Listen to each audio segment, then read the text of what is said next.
ny mofinaina isan'andro atolotry ny mpitandrina rakotina valina maoly.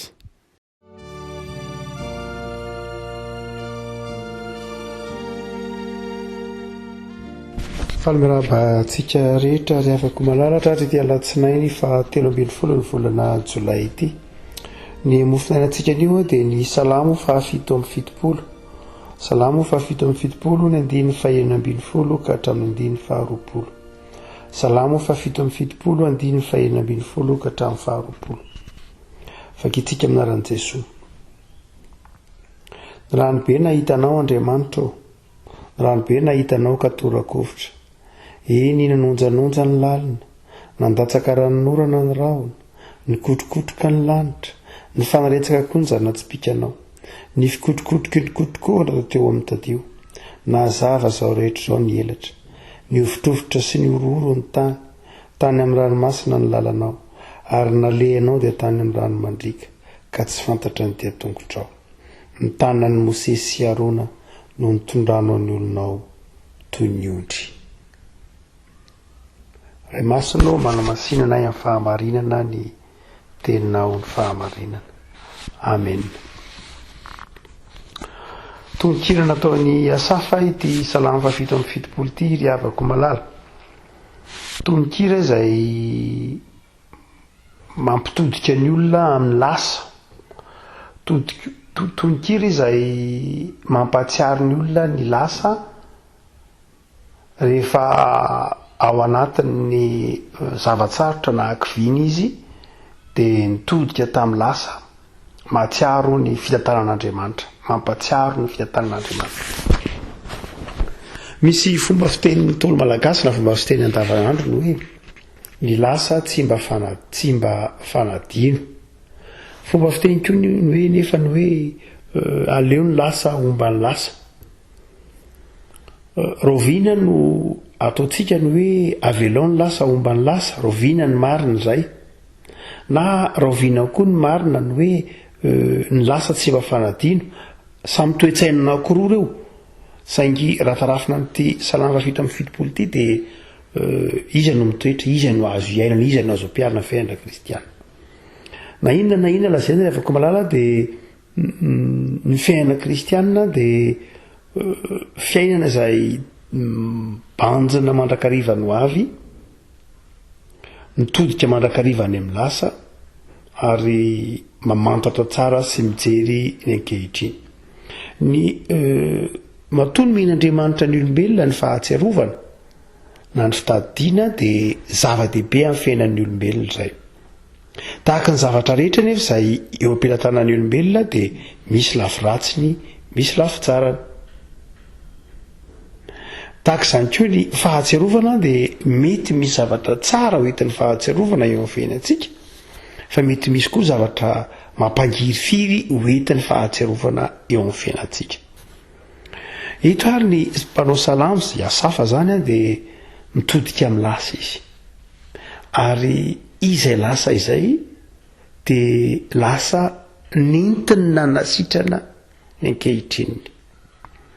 Zany hoe ny ankehitriny no marary azy fa tsy ny lasa akory. Ny ankehitriny no zavatra mafy aminy.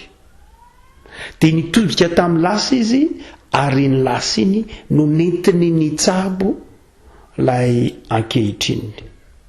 Zany hoe tao anatin'ny ady sarotra izy dia nitodika tany amin'ny lasany izy.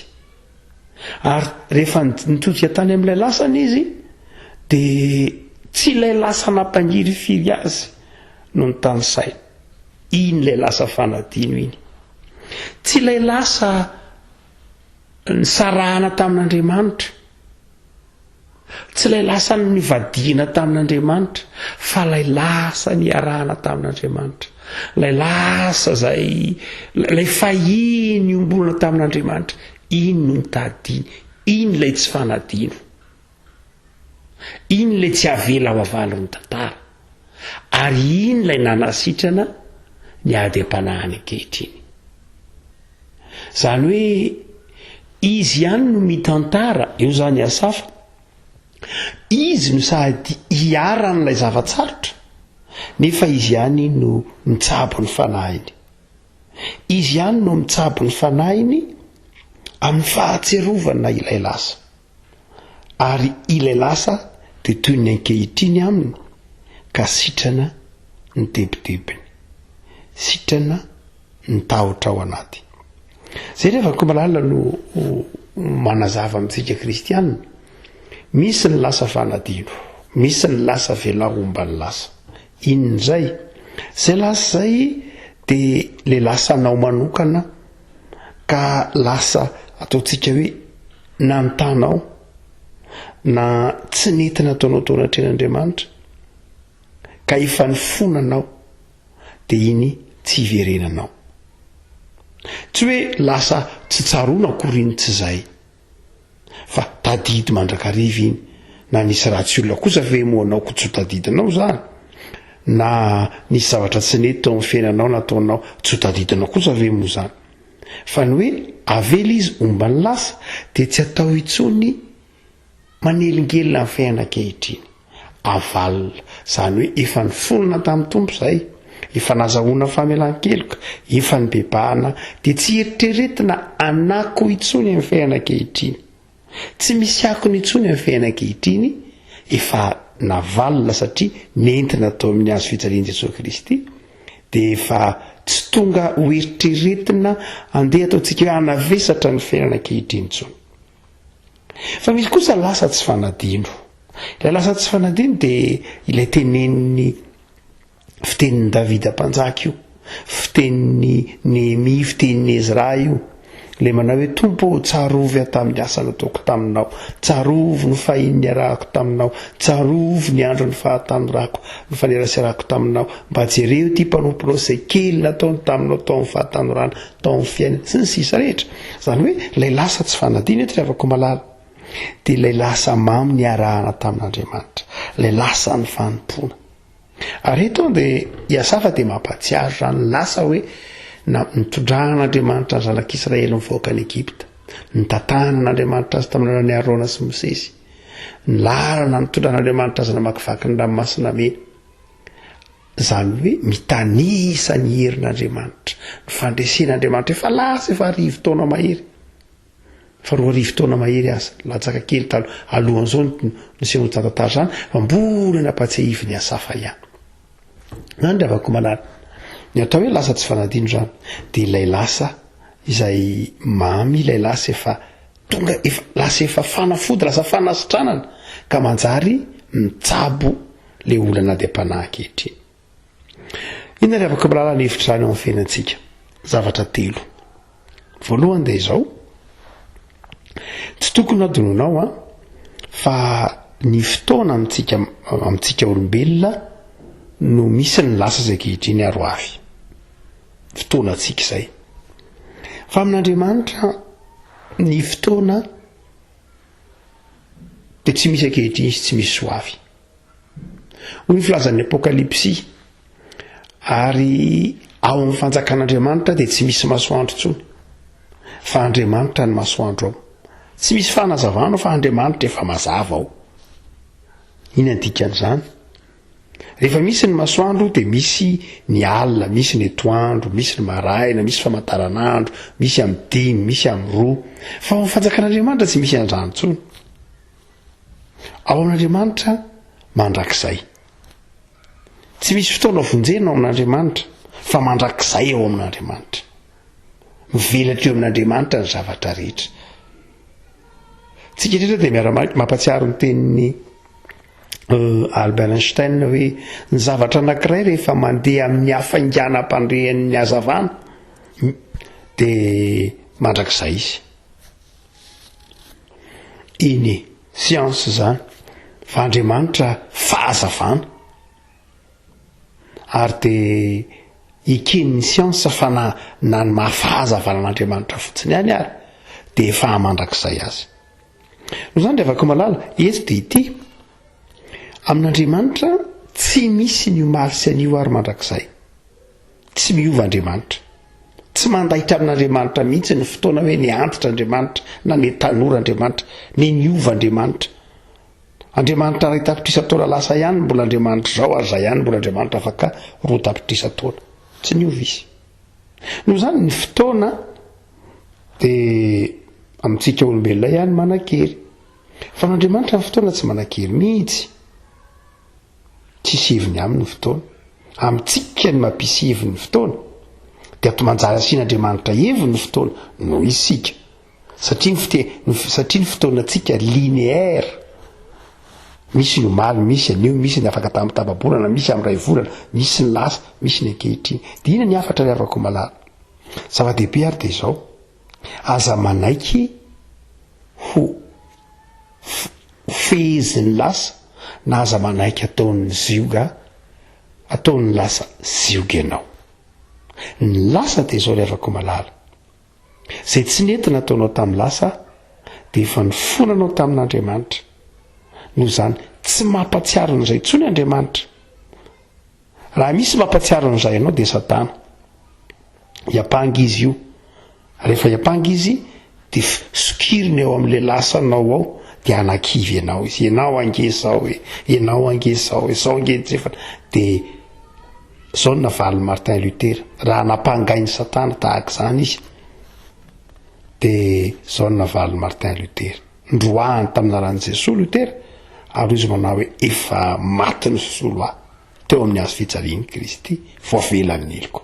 Noho izany dia na iza n'izy rehefa malala mitodika ny lasa dia aza mieritreritra ny lasa ho fonjanao eto amin'ny hazo fijalian'i Jesosy ny lasa, ary rehefa nazahoanao famelan-keloka fiainana vaovao ny ankehitriny dia aza manaiky kejain'ny lasa. Na tsy nentina ataonao io, na tsy nentina ataon'olona taminao koa io, aza manaiky ho kiazan'ny lasa. Fa manimba ny ankehitrininao zany ary manimba ny hoavinao. Fa ny lasa tsy fonja akory. Fa ny lasa faharozantsika izao, ny lasa kosa indray raha ohatra ka tsy fonja ary, raha tsy hita mavesatra ary, dia inona ny lasa? Ny lasa dia sekoly. Mitodika amin'ny lasa ianao. Mitodika amin'ny lasa tahaka nanafaran'Andriamanitra tamin'ny zanak'Israely hoe apatsy mandrakariva ny lasa ataovy ny lasa sy ny sisa mba hahatonga ny lasa ho sekoly, ho fianarana. Ao anatin'ny lasa ianao zany no mianatra. Ao anatin'ny lasa ianao no mamantatra ny tanan'Andriamanitra hoe Andriamanitra dia tao amin'iny lasa iny koa izy fa tsy tao amin'ny ankehitriny ity ihany. Niaraka taminao, niaraka tamin'ny rozokonao, niaraka tamin'ny ray aman-dreninao, niaraka tamin'ny fiangonana fahizay, niaraka tamin'ny apôstôly fahizay Andriamanitra tamin'ny lasa dia mianatra amin'ireny lasa irentsika. Inona nataon'Andriamanitra niaraka tamin'izy ireny tamin'izany fotoana izany? Noho izany mijery ny lasa itsika ny avako malala mba ho fianarana. Mianatra ao anatin'ny lasa isika, maka lesona ao anatin'ny lasa isika, manovo fahalalana ao anatin'ny lasa isika mba hoentina manorina ny ankehitriny, hoentina manatsara ny hoavy. Fa zava-dehibe fa tena tena mampahainao dia ity ny avako malala. Ny lasa tsy tokony ho fonja ho itsika teo, tsy tokony ho hita mavesatra, tsy tokony ho aretina raha mitodika amin'ny lasa, fa tokony ho sekoly izy. Anakiraha faharoa zay. Fa ny fahatelo farany dia ity, tokony ho herim-panahanosika antsika hifaly amin'ny ankehitriny sy ezaka ho amin'ny tsara ny lasa. Zany hoe tahaka ny salama fito amin'ny fitopolo teto, hoy ny mpanao salama manao hoe raha nahita ny ranobe nahitanao Andriamanitra lasa io, ny ranobe nahitanao dia torakofotra nge, nandatsaka ny ranon'orana sy ny rahona sy ny kotrokotroka ny lanitra, ny fanaretsaka koa ny zanatsipika, ny tany amin'ny ranomasina ny lalanao, nalehanao dia tany amin'ny rano mandrika, tena nahatsiaro ny lasa. Azo rehefa ko malala izay ny tian'Andriamanitra ho tsarovantsika. Raha mahatsiaro ny lasa isika dia mahatsiaro ny lasa ho fampahirizana ankehitriny, hoentinao miaina amin'ny ankehitriny, tsy hoe sekoly ihany fa tena herim-panahy mihitsy ny hoe fahiny Andriamanitra tsaroko za ny lala fanadinana, tsaroko zany za niaraka taminao, tsaroko zany za narary, tsaroko zany za tao anatin'ny ady sarotra no enonao ny vavako, tsaroko zany zahay menakavy kely tao anatin'ny tsy fahampiana ny enonao ny vavako, tsaroko zany za tao anatin'ny zava-maraina isan-karazany, endre nitondrana tamin'ny voaka mahatretrika, nitondra tamin'ny fitahina mahatretrika ianao sy ny sisa rehetra. zay le rehefa mitodika amin'ny lasandry afaka malala dia le lasa ny arahana tamin'Andriamanitra mpanjinina. Jerevo amin'ny solomasony fahasoavan'Andriamanitra ny lasa, jerevo amin'ny hazo fijalian'ny Kristy ny lasa, jerevo amin'ny zavatra rehetra amin'ny alalan'ny fitenin'Andriamanitra sy fahatserovana ny famelan-keloka ny lasa, dia tonga lesona ho anao ary tonga herim-panahy ho anao. Ny zavatra rehetra zany, ny lasa rehetra tsy fanadino akory fa tokony hoentina eo amin'ny hazo fijalian'ny Kristy zany dia tonga lesona, tonga hoentina eo amin'Andriamanitra amin'ny alalan'i Jesosy Kristy zany dia tonga herim-panahy. Dia manao vary tahaka ny asafa amin'ny Tesalana 7:7 fahatsiarovana ny taondasa ho izy hoenty mampionina ny fo raha mila ho reraka. Fa avakisika Tompo dia misaotra anao zahay fa tsy avelanao anadino ny lasa zay nataonao tao amin'ny fiainanay, ny lasa zay nahitana alafin-javatra maro samihafa teo amin'ny isan'andronay. Nisy ny lasa efa adinonay na navelanao ho adinonay, tsy nampatsiahivinao akory asa satria efa navelanao ny elokay. Fa misy kosa ny lasa zay ampatsiahivinao anay mba ho lesonao anay, ho fianaranao anay. Misy ny lasa zay ampatsiahivin'ny fanahinao masina anay tsy adinonay ny tanam-pitiavanao ny tondranay, ny famindram-ponao tao amin'ny fiainanay. Tompo dia ampioreniny ny fonay ahatsiaro fa na ny lasa na ny ankehitriny na ny hoavy dia samy ampelantananao ny fiainanay. Efa napetraka ito ampelantananao Tompo ny fiainanay, na ny lasa na ny ankehitriny na ny hoavy, zay samy rafitra eo ampelantananao dia amboary reny Tompo mba ho fiainana feno fifaliana ny fiainanay ankehitriny.